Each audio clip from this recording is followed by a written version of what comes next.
এদিকে তীব্র গরমের কারণে নরসিংদীর মাধবদীতে হিটস্ট্রোকে একজনের মৃত্যু হয়েছে। এ বিষয়ে বিস্তারিত জানাতে নরসিংদী থেকে আমাদের সাথে সরাসরি যুক্ত রয়েছেন সহকর্মী সেলিম মিয়া। সেলিম,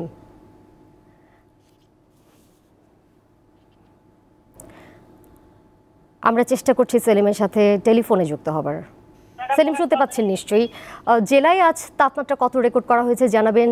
যেহেতু একজনের হিটস্ট্রোকে মৃত্যুর খবর এরই মধ্যে পাওয়া গেছে, সেক্ষেত্রে আসলে যেহেতু তাপপ্রবাহ কমার কোনো ধরনের সম্ভাবনা এর মধ্যে নেই, বাড়তি সতর্কতা হিসেবে চিকিৎসকরা কি পরামর্শ দিচ্ছেন?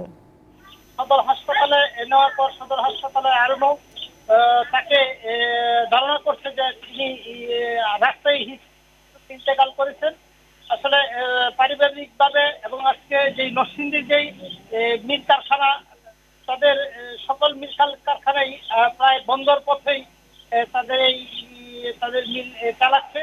রাস্তাঘাটে কোনো লোক বল নাই বললেই চলে, মার্কেটে কোনো মানুষ শূন্য বললেই চলে।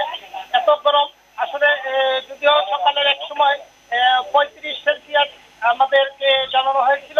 আসলে যখন সময় ছিল তখন ধারণা করা হচ্ছে যে